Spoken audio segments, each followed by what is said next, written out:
Shri Arif Hussain, Palestine ഐക്യദാർഢ്യവുമായി CPM പുതിയ ഒരു സമര മാർഗമാണ് ആഹ്വാനം ചെയ്തിരിക്കുന്നത്. ദിവസവും രാത്രി 9 മുതൽ 9:30 വരെ ഡിജിറ്റൽ സത്യാഗ്രഹം നടത്താനാണ് ആഹ്വാനം. അതായത് മൊബൈൽ ഫോൺ, കമ്പ്യൂട്ടർ, ലാപ്ടോപ്പ് തുടങ്ങിയ ഡിജിറ്റൽ ഉപകരണങ്ങളൊന്നും ഉപയോഗിക്കാൻ പാടില്ല. അത്തരത്തിലാണ് ഐക്യദാർഢ്യം പ്രഖ്യാപിക്കേണ്ടത് എന്ന് മാത്രമല്ല, ഇത് മൈക്രോസോഫ്റ്റ് അടക്കമുള്ള പ്ലാറ്റ്ഫോമുകൾക്ക് നൽകുന്ന ഒരു മുന്നറിയിപ്പ് കൂടിയായിരിക്കണം ഇത്തരത്തിൽ കഷ്ടപ്പെടുന്ന ഒരു ജനതയുണ്ട് എന്നുള്ളത്. എന്താണ് CPM ഇതുകൊണ്ട് ഉദ്ദേശിക്കുന്നത്?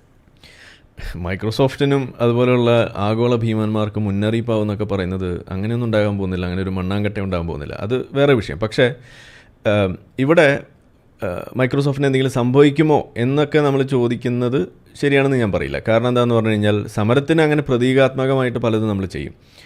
ഓക്കെ, പക്ഷേ അതിലെ കാര്യം എന്താണെന്ന് പറഞ്ഞു കഴിഞ്ഞാൽ ഇവിടെ മറ്റുള്ള ആളുകൾ സമരം പ്രഖ്യാപിക്കുന്ന സമയത്ത് അവിടെ വന്നുകൊണ്ട് നിങ്ങളിപ്പോൾ സമരം അങ്ങോട്ട് പറഞ്ഞാൽ ഉടനെ പെട്രോളിൻ്റെ വില കുറയുമോ എന്നൊക്കെ വന്നിട്ട് ഈ CPMകാർ ഇടയ്ക്ക് ചോദിക്കാറുണ്ട്. ആ ചോദ്യം ഇനി നിങ്ങൾ ചോദിക്കാൻ പാടില്ല എന്നുള്ളതാണ് ഇവിടെ ആമുഖമായിട്ട് എനിക്ക് പറയാനുള്ളത്. കാരണം ഇത് പ്രതീകാത്മകമാണ് എന്ന് നിങ്ങൾ സമ്മതിച്ച സ്ഥിതിക്ക് അത് ബാക്കിയുള്ള ആളുകൾക്കും അതിനുള്ള അവകാശമുണ്ട് എന്നുള്ളത് നിങ്ങൾ സമ്മതിക്കുക. ഇനി വിഷയത്തിലേക്ക് വന്നാൽ ഇവിടെ പറഞ്ഞു വെക്കുന്നത് എന്താണ്? ഇവിടെ തന്നെ പറഞ്ഞു, ഇത് ഇങ്ങനെ പറഞ്ഞു കഴിയുമ്പോൾ ആഗോളതലത്തിൽ എല്ലാവരും ഏറ്റെടുക്കുമെന്നൊക്കെയാണ് പറയുന്നത്.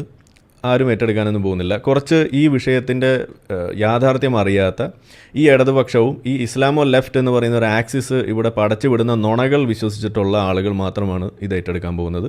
കുറേ വോക്കുകൾ മാത്രമാണ് ഇത് ഏറ്റെടുക്കാൻ പോകുന്നത്. അത് മാത്രമേ ഇതിൽ സംഭവിക്കാൻ പോകുന്നുള്ളൂ. ഒന്നാമത്തെ കാര്യം അതാണ്.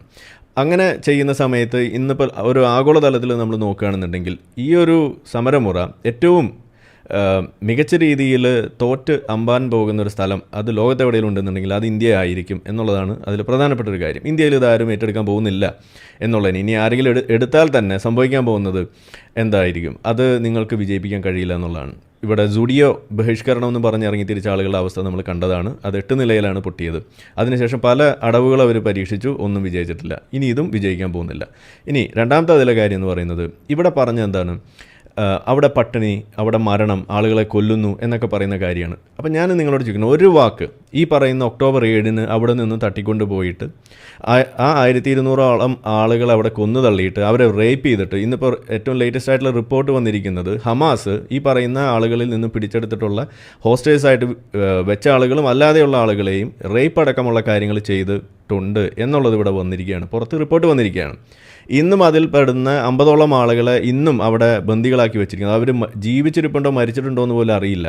ആ നിലയ്ക്ക് ഇരിക്കുന്ന വേളയിൽ അവരുടെ ശവശരീരം പോലും വെച്ച് ഈ വില പേശിക്കൊണ്ട് ഈ യുദ്ധം അവസാനിപ്പിക്കാൻ ആ ബന്ദികളെ വിട്ടുകൊടുത്താൽ സാധിക്കുമെന്ന് പലതവണ പറഞ്ഞു കഴിഞ്ഞിട്ടും അത് ചെയ്യാതെ ഈ പറയുന്ന ഹമാസിനെ സൺ ഓഫ് ദ ഡോഗ്സ് എന്ന് തൊട്ടപ്പുറത്ത് ഈ വെസ്റ്റ് ബാങ്കിലുള്ള മഹ്മൂദ് അബ്ബാസ് വിളിച്ചിട്ട് ആ ഹമാസിനോട് എന്താ അവർ പറഞ്ഞത്?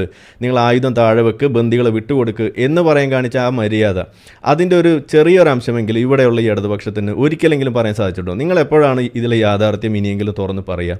ഇതാ നമുക്ക് ചോദിക്കാനുള്ളൂ. ഇത് പണ്ടത്തെ പോലെയല്ല. നിങ്ങളുടെ പാർട്ടി ക്ലാസ് വിശ്വസിച്ചിട്ട് അന്തം വിട്ട് നടക്കുന്ന കുറേ കമ്മ്യൂണിസ്റ്റുകാരല്ല ഇന്ന് ജീവനോടെ ഉള്ളത്.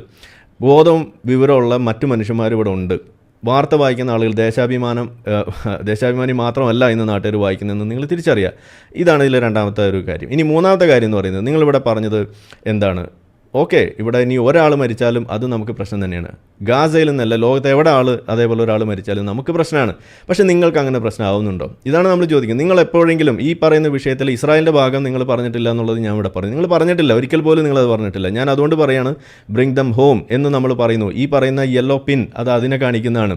നിങ്ങളിൽ എത്ര പേര് അത് ഇവിടെ അണിയാനോ ആ പറയുന്ന ഒരു വിഷയത്തിൻ്റെ ശ്രദ്ധ ക്ഷണിക്കാനോ നിങ്ങൾ എപ്പോഴെങ്കിലും ഒരു തവണയെങ്കിലും നിങ്ങൾ ശ്രമിച്ചിട്ടുണ്ടോ? നിങ്ങളെ കൊണ്ടായിട്ടില്ല. അപ്പോൾ നിങ്ങളുടെ ഇരട്ടത്താപ്പ് അവിടെ വ്യക്തമാണ്. നിങ്ങൾ ഈ പറയുന്ന ഇസ്ലാമോ ലെഫ്റ്റുകൾക്ക് ഒപ്പം ചേർന്നുകൊണ്ട് ഈ ഇസ്ലാമിസ്റ്റുകളോടൊപ്പം ചേർന്നുകൊണ്ട് നടത്തുന്ന ഈ പ്രൊപ്പഗണ്ടയിൽ പെട്ടുപോയിക്കൊണ്ട് നിങ്ങളുടെ രാഷ്ട്രീയ ലാഭത്തിന് വേണ്ടിയിട്ട് കാര്യങ്ങൾ ചെയ്യുന്ന ഈ പറയുന്ന പ്രീണന രാഷ്ട്രീയത്തിന് വേണ്ടി കാര്യങ്ങൾ ചെയ്തു വെക്കുന്നത് ഇത് പണ്ടേ ഇവിടെ വെളിച്ചത്ത് വന്നതാണ്. നീലക്കുറുക്കൻ പണ്ടേ കൂവിക്കഴിഞ്ഞു. അപ്പോൾ അതുകൊണ്ട് ഇനി കൂടുതൽ അതിനകത്ത് നിങ്ങൾ കിടന്ന് മെഴുകിയിട്ട് കാര്യമൊന്നുമില്ല. ഇനി ഇതിലെ നാലാമത്തെ കാര്യം എന്ന് പറയുന്നത്, മറ്റ് സ്ഥലങ്ങളിൽ എന്താ ഇവിടെ നടക്കുന്നതെന്നുള്ളതിനെക്കുറിച്ച് നിങ്ങൾക്ക് വല്ല ധാരണയുണ്ടോ? ഇവിടെ നിങ്ങൾ ഈ ഇസ്രായേൽ പാലസ്തീൻ വിഷയം പറയുന്നു, 50,000 പേരോളം മരിച്ചു എന്നാണ് പറയുന്നത്. പക്ഷേ ഇതിൽ ഏറ്റവും വലിയ തമാശ, ഈ 50,000 പേരിൽ എത്ര പേര് ഹമാസ് തീവ്രവാദികളാണ് എന്നുള്ളതിനെക്കുറിച്ചിട്ട് ഒരു തവണയെങ്കിലും ഒരു കണക്ക് പുറത്തേക്ക് നിങ്ങൾക്ക് പറയാൻ കഴിയും? എത്ര പേര് ഹമാസിൻ്റെ ആളുകളുണ്ട് എന്നുള്ളത്? ഇസ്രായേലിൻ്റെ കണക്ക് പ്രകാരം 25,000-ഓളം ആളുകളാണെന്നാണ് പറയുന്നത്. അപ്പോൾ ബാക്കിയുള്ള 25,000 പേര് ആളുകൾ എങ്ങനെയാണ് കൊല്ലപ്പെടുന്നത്? ഈ പറയുന്ന ആളുകൾ ജീവിച്ചിരിക്കുന്ന അവരുടെ നഴ്സറി സ്കൂളുകളായിട്ടോ അല്ലെങ്കിൽ അപ്പാർട്ട്മെൻറ്റ്സ് ആയിട്ടോ ഹോസ്പിറ്റൽസ് ആയിട്ടുള്ള സ്ഥലങ്ങളുടെ താഴെ ഈ തുരങ്കം പണിതുകൊണ്ട് അതിൻ്റെ അടിയിലിരുന്നുകൊണ്ട് ഈ പറയുന്ന റോക്കറ്റ് വിട്ടിട്ട് അവരെ മനുഷ്യ കവചമായിട്ട് ഉപയോഗിക്കുന്നതിൻ്റെ ഭാഗമായിട്ട് ഉണ്ടാകുന്ന കൊളാറ്ററൽ ഡാമേജിനെ നിങ്ങൾ പെരുപ്പിച്ച് കാണിച്ചുകൊണ്ട് അതിലെ കണക്കുകൾ പലതവണ തിരുത്തേണ്ടി വന്നതിനെക്കുറിച്ച് നിങ്ങൾക്ക് ഒരു വാക്ക് പറയാനുണ്ടോ? പലതവണയും ഇപ്പോൾ ഈ അടുത്തും നമ്മൾ കണ്ടത് എന്താണ്, ഭക്ഷണ വിതരണം നടത്തുന്ന സ്ഥലത്തേക്ക് വെടിവെച്ചു എന്ന് പറഞ്ഞിട്ട് കള്ള വാർത്തകൾ വിടുന്നു. അത് ആരാ വിടുന്നത്? ഈ ഹമാസാണ് വിടുന്നത്. നിങ്ങൾ ഇസ്രായേൽ വിടുന്ന കണക്ക് നിങ്ങൾക്ക് വിശ്വസിക്കാൻ കഴിയില്ല. അപ്പോൾ നിങ്ങൾ എന്ത് അടിസ്ഥാനത്തിലാണ് ഈ തീവ്രവാദികൾ പുറത്തുവിടുന്ന കണക്ക് നിങ്ങൾ വിശ്വസിക്കുന്നത്? ഇതാണ് എനിക്ക് ചോദിക്കാനുള്ളത്. അപ്പോൾ ഇവിടെ നമ്മൾ പറയുന്നു, ഈ കണക്ക് നിങ്ങൾ മുന്നോട്ട് വെച്ച് കൊല്ലുന്നേ എന്ന് നിലവിളിക്കുന്നതിൻ്റെ ഇടയിൽ ഇസ്രായേൽ തന്നെ ഡ്രോൺ ഫുട്ടേജാണ് പുറത്തേക്ക് വിട്ടത്. എങ്ങനെ? അതായത് ബോംബ് എറിയുന്നു, വെടിവെക്കുന്നു ഈ ഹമാസ് തീവ്രവാദികൾ വന്നിട്ട് ഭക്ഷണം വിതരണം ചെയ്യുന്ന ആളുകളുടെ ഇടയിലേക്ക്. എന്നിട്ട് അവർ ഈ ജനങ്ങളുടെ ഇടയിലേക്ക് അങ്ങോട്ട് ഇഴുകിച്ചേരുകയാണ്. ഇതിൽ ആരാണ് ഹമാസ് തീവ്രവാദി, ആരാണ് സിവിലിയൻ എന്ന് പോലും അറിയില്ല. ഒക്ടോബർ 7 ആ മതിൽ പൊളിച്ച് അപ്പുറത്തേക്ക് വന്നിട്ടുള്ള ആളുകൾ അവരാരും സിവിലിയൻ യൂണിഫോമിലല്ലാതെ അല്ല അവിടെ വന്നിട്ടുള്ളത്. എല്ലാവരും വന്നിരിക്കുന്നത് സിവിലിയൻസ് ആയിക്കൊണ്ട് തന്നെയാണ്. അതായത് ജീവിച്ചിരിക്കുമ്പോൾ ഹമാസ് തീവ്രവാദിയും കൊല്ലപ്പെട്ട് കഴിയുമ്പോൾ സിവിലിയനുമാകുന്ന ഒരു വലിയൊരു പ്രതിഭാസം അതാണ് അവിടെ അരങ്ങേറിക്കൊണ്ടിരിക്കുന്നത്. ഈ യാഥാർത്ഥ്യം നിങ്ങൾക്ക് ഇനി ഒളിപ്പിച്ച് വെക്കാൻ കഴിയില്ല. ഇനി ഇവിടെ മറ്റ് രാജ്യങ്ങളെക്കുറിച്ച് നമുക്ക് പറയണ്ടേ? നിങ്ങൾ ഗാസയെക്കുറിച്ച് പറയുന്നു, ഈ പറയുന്ന ഇസ്രായേലിനെ കുറിച്ച് പറയുന്നു, തൊട്ടപ്പുറത്തുള്ള രാജ്യങ്ങൾ സുഡാനെക്കുറിച്ച് നിങ്ങൾക്ക് എന്താ? കഴിഞ്ഞ ദിവസം കൂടിയും 200ഓളം ക്രിസ്ത്യാനികളെയാണ് നൈജീരിയയിൽ വെടിവെച്ച് കൊന്നത്. എന്താ നിങ്ങൾക്ക് അന്ന് ഈ പറയുന്ന ഡിജിറ്റൽ സമരമുറയൊന്നും നിങ്ങളുടെ പേനയുടെ തുമ്പത്തൊന്നും വന്നില്ലേ? എന്താ അതിനെക്കുറിച്ചൊന്നും നിങ്ങൾക്ക് പറയാനില്ലാതെ പോയത്? സുഡാനിനെ കുറിച്ച് പറയുമ്പോൾ നിങ്ങൾക്ക് എന്താ പറയാനില്ലാത്തത്? യമനിലെ കുറിച്ച് എന്താ നിങ്ങൾക്ക് പറയാത്തത്? സിറിയയിലെ കുറിച്ച് എന്താ പറയാത്തത്? ലെബനോനിലുള്ള വിഷയത്തെക്കുറിച്ച് എന്താ നിങ്ങൾക്ക് പറയാത്തത്? ഉക്രൈനിലെ വിഷയത്തെക്കുറിച്ച് നിങ്ങൾക്ക് എന്താ പറയാനില്ലാത്തത്? മ്യാൻമറിലെ വിഷയത്തെക്കുറിച്ച് എന്താ നിങ്ങൾക്ക് പറയാനില്ലാത്തത്? അഫ്ഗാനിസ്ഥാനിലെ വിഷയത്തെക്കുറിച്ച് എന്താ പറയാനില്ലാത്തത്? പാകിസ്ഥാനിൽ നടക്കുന്ന മൈനോറിറ്റി പെർസിക്യൂഷനെ കുറിച്ച് നിങ്ങൾക്ക് എന്താ പറയാനില്ലാത്തത്? ബംഗ്ലാദേശിൽ ഈ കഴിഞ്ഞ ദിവസം കൂടി ഹിന്ദു സ്ത്രീകളെയൊക്കെ പിടിച്ചിട്ട് അവിടെ ബലാത്സംഗം ചെയ്ത് കൊന്നുകൊണ്ടിരിക്കുന്നതിനെ കുറിച്ച് നിങ്ങൾക്ക് എന്താ പറയാനില്ലാത്തത്? അതേപോലെ നിങ്ങൾക്ക് ഇനി സ്ഥലങ്ങൾ വേണമെങ്കിൽ ഞാൻ ലിസ്റ്റ് ഞാൻ അങ്ങോട്ട് അയച്ചുതരാം. അപ്പോൾ നിങ്ങൾ എന്തുകൊണ്ട് ഇതിനെക്കുറിച്ച് മിണ്ടുന്നത്? അപ്പോൾ നിങ്ങളുടെ ഈ പറയുന്ന പ്രതികരണം എന്ന് പറയുന്നത് വളരെ സെലക്റ്റീവാണ്. അത് മോട്ടിവേറ്റ് ചെയ്യപ്പെടുന്നത് എന്തിൻ്റെ അടിസ്ഥാനത്തിലാണ്? ഈ പറയുന്ന പ്രീണന രാഷ്ട്രീയത്തിൻ്റെ അടിസ്ഥാനത്തിൽ തന്നെയാണെന്നുള്ളത് ഇവിടെ വ്യക്തമാണ്. അപ്പോൾ അതുകൊണ്ട് ഇത് എല്ലാവരും ഏറ്റെടുക്കും എന്നൊന്നും പറഞ്ഞിട്ട് ഇതിനെ നിങ്ങൾ അങ്ങ് പെരുപ്പിച്ച് കാണിക്കാൻ നോക്കണ്ട. ആരും ഏറ്റെടുക്കാൻ പോകുന്നില്ല. കുറേ ഈ പറയുന്ന രാഷ്ട്രീയ അന്ധത ബാധിച്ചിട്ടുള്ള അടിമകളായിട്ടുള്ള കുറേ കമ്മ്യൂണിസ്റ്റുകാർ ചിലപ്പോൾ ചെയ്യുമായിരിക്കും. അത് എല്ലാവരുടെയും തലയിൽ കെട്ടിവെക്കാൻ നോക്കണ്ട. ഓക്കെ, ഒറ്റ കാര്യമുള്ളൂ. അതായത് നമ്മൾ എത്രയൊക്കെ യുക്തിവാദ അല്ലെങ്കിൽ ഈ പറയുന്ന ഫ്രീ തിങ്കിങ് മോഡിൽ ഇതിൻ്റെ വസ്തുത പറഞ്ഞുകൊണ്ടിരുന്നാലും ഇത് CPM മാറ്റാൻ പോകുന്നില്ല എന്ന് പറയുമ്പോൾ നമ്മൾ അതിനെ കാണേണ്ട ഒരു ഡിഫറെൻറ്റ് പെർസ്പെക്റ്റീവ് ഉണ്ടെന്നൊന്ന് പറയാൻ വേണ്ടിയിട്ട്. അതായത് CPM എന്ന് പറയുന്നത് ഒരു ആൾക്കൂട്ടമോ അല്ലെങ്കിൽ ഇവിടെ ഇരിക്കുന്ന പോലെ ഒരു കസേരയിൽ ഇരിക്കുന്ന ഒരു വ്യക്തിയോ അല്ല. ഇതൊരു മൈൻഡ് സെറ്റാണ്. ഈ മൈൻഡ് സെറ്റിൻ്റെ റോട്ട്നെസ് അത് എത്രമാത്രം അധപ്പതിച്ചതാണ്, റിഗ്രസീവാണ് എന്ന് നാട്ടുകാരെ തിരിച്ചറിയിക്കുക എന്നുള്ളതാണ് നമ്മൾ ചെയ്യുന്നത്. അങ്ങനെ തിരിച്ചറിഞ്ഞു കഴിഞ്ഞാൽ ആ പാളയത്തിലേക്ക് ഒരു മനുഷ്യൻ ചെല്ലില്ല, ബോധമുള്ളൊരു മനുഷ്യൻ ചെല്ലില്ല. അങ്ങനെ വരുമ്പോൾ അതിന് അട്രീഷൻ സംഭവിക്കുകയും അതിൽ പ്രവർത്തിക്കാൻ ആളില്ലാതെ ആവുകയും അവരുടെ പാർട്ടി ഓഫീസ് കൊടിമരം അടക്കം മറ്റു പാർട്ടികളിലേക്ക് ചേക്കേറുകയാണ് ഉണ്ടാവുക. അതാണ് അതിന് സംഭവിക്കാൻ പോകുന്ന കാര്യം. അപ്പോൾ CPM എന്ന് പറയുന്ന ആശയവും ആ മൈൻഡ് സെറ്റും അവിടെ ഉണ്ടാവും, പക്ഷേ അതിൽ പ്രവർത്തിക്കാൻ ആളുകൾ ഉണ്ടാവില്ല എന്നുള്ളതാണ് അതിൽ സംഭവിക്കാൻ പോകുന്നത്. ഓക്കെ, അതെ. ശ്രീ സതീഷ് വസന്ത്, ഉത്തരമുണ്ടോ ഈ കാര്യത്തിൽ? അതായത് CPM പോലെ ഒരു പാർട്ടി ഇത്തരം ഒരു സമര മുറ ആഹ്വാനം ചെയ്തതിലൂടെ സ്വയം അപഹാസ്യരാകുന്ന കാര്യമല്ലേ നമുക്ക് കാണാൻ സാധിക്കുന്നത്? അവർക്ക് പലസ്തീൻ ജനതയോട് മാത്രം, അല്ലെങ്കിൽ മൈക്രോസോഫ്റ്റ് അടക്കമുള്ളവർ ചിന്തിക്കണം കുറച്ച് ജനത പലസ്തീനിലുണ്ട് എന്നുള്ളത് മാത്രമാണോ വിഷയം? അങ്ങനെയാണെങ്കിൽ നമ്മളോട് നേരത്തെ ഡോക്ടർ K ജയപ്രസാദ് ചൂണ്ടിക്കാട്ടിയതുപോലെ കൈരളി അടക്കം ഇവരുടെ ചാനലുകളൊക്കെ 9 മുതൽ 9:30 വരെ നിശബ്ദമാകുമോ? നോക്കൂ രോഹിണി, ഇവിടെ എന്ന് വെച്ചാൽ CPMനെ നിങ്ങൾക്ക് ആർക്കെങ്കിലും വിമർശിക്കാം, അദ്ദേഹം പറഞ്ഞതിൽ വിമർശിക്കാം, അദ്ദേഹം പറഞ്ഞ കാര്യങ്ങളിൽ നിങ്ങൾക്ക് വിയോജിക്കാം. പക്ഷേ ഒരു കാര്യം എന്ന് വെച്ചാൽ ഒരു ലോകത്ത് ഒരു നരഹത്യ നടക്കുകയാണ് എന്ന് വെച്ചാൽ പാലസ്തീൻ ജനത മാത്രമല്ല, അതൊരു ഉദാഹരണം മാത്രമല്ല. ഇപ്പോൾ നേരത്തെ പറഞ്ഞ പല രാജ്യങ്ങളുടെ കാര്യം പറ്റും, അതിനെല്ലാം ലഭിക്കുന്നുണ്ടോ? അത് ഒരു മുസ്ലിം പ്രീണനത്തിന് വേണ്ടിയാണ്, അത് ഒരു തിരഞ്ഞെടുപ്പിൻ്റെ മുന്നോടിയായി കണ്ടുകൊണ്ട് പറയുന്നത്. അങ്ങനെയാണോ? അങ്ങനെയൊന്നുമല്ല. പണ്ടേ CPMും ഇടതുപക്ഷ പ്രസ്ഥാനങ്ങളുമൊക്കെ പാലസ്തീൻ്റെയും അതുപോലെ തന്നെ അവിടുത്തെ നരഹത്യക്ക് എതിരായിട്ട് എന്നും സംസാരിക്കാറുണ്ട്. അത് പുതിയൊരു വേ തിരഞ്ഞെടുത്തുള്ളൂ. അതിൽ ആളുകൾക്ക് സ്വീകരിക്കാം, അതിന് വിയോജിക്കാം. നിങ്ങൾ ഉക്രൈന് വേണ്ടി നിന്നിട്ടുണ്ടോ? ഇപ്പോൾ ഒരു അല്ല, ഞാൻ പറയുന്നത് അത് ഞാൻ പറഞ്ഞിട്ട് പറയാമല്ലോ. ഞാൻ പറയുന്നത് ഒരു ചോദ്യമാണ്. നിങ്ങൾ ഉക്രൈന് വേണ്ടി നിന്നിട്ടുണ്ടോ? മതത്തിന്റെ കാര്യം പറഞ്ഞപ്പോൾ നിങ്ങൾക്ക് അത് കൊണ്ടു. നിങ്ങൾ പറയൂ, നിങ്ങൾ റഷ്യയുടെ കൂടെയല്ലേ നിന്നത്? അതല്ല ഞാൻ പറയുന്നത്, മതത്തിന്റെ പേരിൽ മാത്രമല്ലല്ലോ. നിങ്ങൾ റഷ്യയുടെ കൂടെയല്ലേ നിന്നത്? നിങ്ങൾ ഉക്രൈന് വേണ്ടിയിട്ട് എപ്പോഴെങ്കിലും ഇത് പണി ചെയ്തിട്ടുണ്ടോ? അല്ലല്ല, ഇത് ഞാൻ ഒരു കാര്യം പറ്റും. ഇപ്പോൾ സത്യാഗ്രഹം എങ്ങനെയാണ് ഉണ്ടായത്? മഹാത്മാഗാന്ധി ഇവിടെ പിന്നെ രാജ്യത്തിന് സ്വാതന്ത്ര്യം കിട്ടാൻ വേണ്ടി അപലപിച്ച് അതൊരു കണ്ടിന്യൂസ് ആയിട്ട് വന്നിട്ടുണ്ട്. അത് വിവിധ രാജ്യങ്ങൾ ആ സത്യാഗ്രഹ ഏറ്റെടുത്തിട്ടുണ്ട്. അത്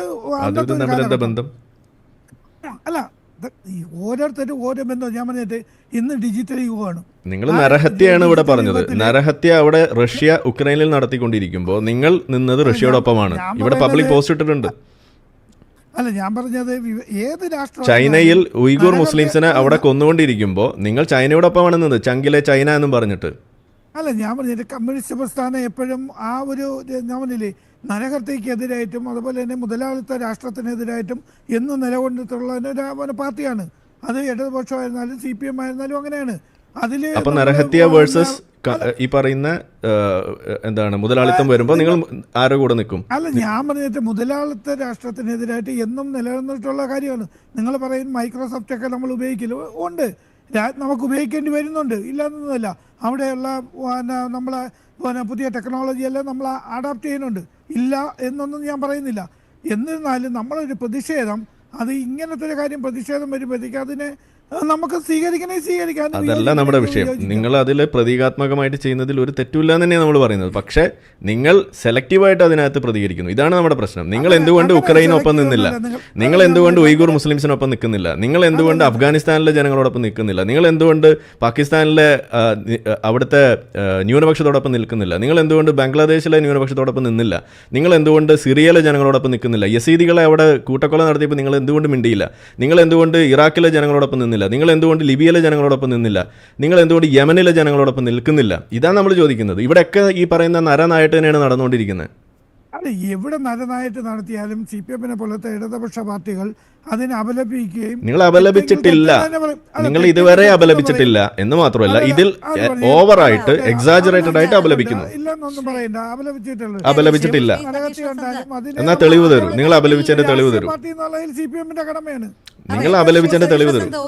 ഒരൊറ്റ കാര്യം, ഈ ആഗോളതലത്തിലെ വിഷയങ്ങളൊക്കെ അവിടെ നിൽക്കട്ടെ. നമ്മുടെ പൂക്കോട് വെറ്റിനറി കോളേജിലെ സിദ്ധാർത്ഥനെ ഇടിച്ച് മരണത്തിലേക്ക് നയിച്ചതിന് ശേഷം ഒരു ധനസഹായം കൊടുക്കാൻ കോടതി പറഞ്ഞിരുന്നു, 7 ലക്ഷം. അത് ഇതുവരെ നൽകിയിട്ടില്ല. ഈ അവസാന മണിക്കൂറിലും മനുഷ്യാവകാശ കമ്മീഷൻ ഇടപെട്ടിരുന്നു. അത് ഓർക്കുന്നുണ്ടോ ഈ ഇടതുപക്ഷ സർക്കാർ? അല്ല, അത് ഞാൻ പറഞ്ഞില്ലേ, ആര് ഇപ്പോൾ സിദ്ധാർത്ഥൻ്റെ കാര്യത്തിലായിരുന്നാലും ആരുടെ കാര്യത്തിലായിരുന്നാലും ഇപ്പം കോടതി പറഞ്ഞാൽ കൊടുക്കാതെ ഇരിക്കാൻ നമുക്ക് പറ്റില്ലല്ലോ. ഏത് സർക്കാരിനാണെങ്കിലും അത് കൊടുക്കേണ്ടി വരും, അതൊന്നുമില്ല. ഞാൻ പറഞ്ഞത് ഇടതുപക്ഷ ഇപ്പം ഒരു സ്ഥലത്ത് ഒരാൾ ചെയ്ത തെറ്റിനെല്ലാം ആ പാർട്ടിയുടെ എല്ലാ ഘടകവും അനുകൂലിക്കുന്നുണ്ടെന്ന് വിചാരിക്കുന്നു രോഹിണി. അങ്ങനെയില്ലല്ലോ. അത് തെറ്റെങ്കിൽ തെറ്റെന്ന് തന്നെ വിളിച്ചു പറഞ്ഞിട്ടുണ്ട്, അതിൻ്റെ നടപടികളും എടുത്തിട്ടുണ്ട്, ഒരു സംശയവും ഇല്ല. നമ്മളെ വീഡിയോ കണ്ടുകൊണ്ടിരിക്കുന്ന ആളുകൾ ചാനൽ സബ്സ്ക്രൈബ് ചെയ്തിട്ടില്ല എന്നുണ്ടെങ്കിൽ അത് ചെയ്ത് നമ്മൾ സപ്പോർട്ട് ചെയ്യുക. മറ്റു രീതിയിൽ സപ്പോർട്ട് ചെയ്യാൻ ആഗ്രഹിക്കുന്ന ആളുകൾക്ക് അതിൻ്റെ ഡീറ്റെയിൽസ് ഡിസ്ക്രിപ്ഷനിലുണ്ട്. നിങ്ങളുടെ ഓരോ ലൈക്കും ഷെയറും അതുപോലെ കമൻ്റ് ഇടുന്നതും ഇതിൽ ഈ വീഡിയോ അതിൻ്റെ താഴെ വരുന്ന കമൻറ്റുകൾക്ക് നിങ്ങൾ പ്രതികരിക്കുന്നതെല്ലാം തന്നെ വീഡിയോയുടെ റീച്ച് കൂടുന്നതിന് വലിയ തോതിൽ ഉപകാരപ്പെടുന്ന സംഗതിയാണ്. അപ്പോൾ അതുകൊണ്ട് അതിൽ നിങ്ങൾ ഏർപ്പെടണം എന്നും കൂടി ഞാൻ അഭ്യർത്ഥിക്കുകയാണ്. മറ്റുള്ള രീതിയിലുള്ള സപ്പോർട്ട് തുടർന്നും നിങ്ങളുടെ ഭാഗത്തുനിന്നുണ്ടാവും എന്ന് പ്രതീക്ഷിക്കുന്നു.